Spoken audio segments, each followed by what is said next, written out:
Hi everyone, welcome to my channel. My name's Rachel Ferragni. Today I'm going to be sharing 5 major tips that I have for how to maintain a healthy long-distance relationship. I know pretty well from experience. My boyfriend and I were dating for a little over 5 years before we finally moved in together, and we were from different states. I lived in Rhode Island the majority of my life, and he was in Connecticut, and then he moved to Massachusetts. Now we're both in Massachusetts, so hopefully my tips are helpful for anybody that's currently in a long distance relationship. So without further ado, let's get started. So the first tip that I think is one of the most important is to schedule a time to really talk, like via phone call or FaceTime preferably, because you can text during the day here and there just to like see how the other person's doing, but it's good to like schedule a time, whether it's daily or every other day, and just dedicate it to that person, like as if you're having a date in real life, but it's virtual. So it's definitely a good time to, catch up with them, especially if you had work or school during the day and you weren't like as free to talk. So I know my boyfriend and I would FaceTime like 5 out of the 7 nights a week, and we would always do it at nighttime because that's when we were both the most available. And we would sit down for like half an hour to upwards of an hour, hour and a half, just talking about our days, and kind of, it was like a virtual date in a way.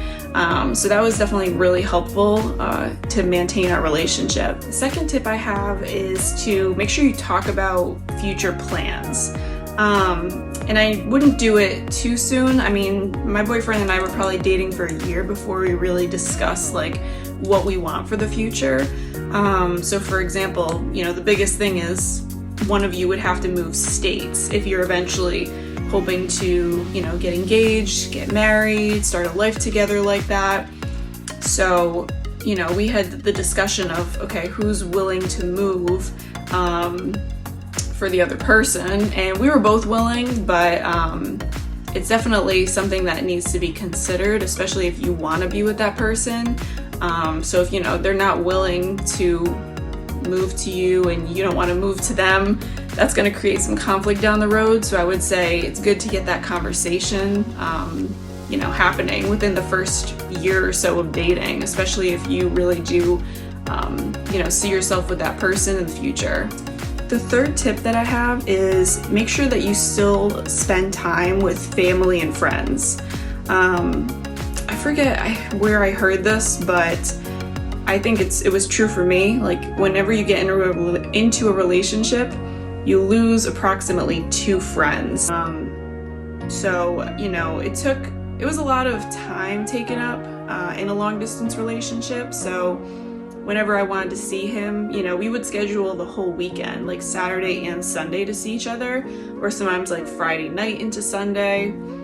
So, I started dating him when I was a sophomore in college.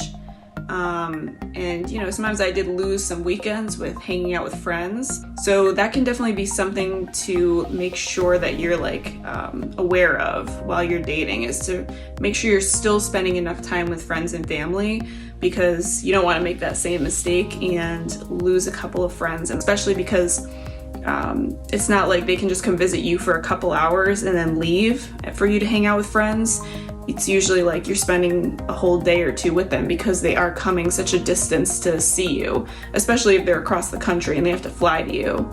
So just keeping friends and family close and scheduling time with them as well as with your partner to maintain a healthy relationship with everybody. The fourth tip I have for how to maintain a healthy long distance relationship is to make sure that you're staying honest with one another, and have like open transparency throughout the relationship. Especially being long distance, I know like a lot of feelings of jealousy may occur, or insecurities that you have, and that definitely happened for me as well. As for my partner, we were both in college and going out and socializing with other people at like parties and whatnot. So that affected both of us, because we're not there to make sure that the other person is not doing anything. And I had a couple trust issues in the beginning just from like my own past relationships and experiences. So that was definitely hard for me to open up to him about. But after, you know, being transparent with him about that and really communicating with him about my insecurities, it was definitely helpful. But that's definitely something that's hard to do, but it's gonna help, you know, keep your relationship healthy and open. And the last tip that I have is to give your significant other a personal object that, you know, reminds them of you, especially when they're missing you.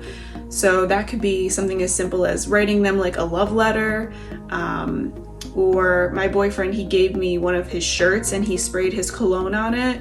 So whenever I was like missing him, I would just like take it out and smell it because it reminded me so much of him. So I would say exchanging a personal object definitely helps, you know, just keep the relationship positive. It helps you feel a little bit closer with that person if you have something of theirs that you know has a lot of meaning. So I hope that these 5 tips for how to maintain a healthy long distance relationship were helpful for some of you. I'm not a relationship expert by any means, but just having the personal experience from being in a long distance relationship for 5 years, I thought, you know, maybe this would be helpful for some of you who might be entering a long distance relationship or who are currently in one. If you like this video, make sure to like, comment, and subscribe to my channel, and I will see you guys very soon. Bye!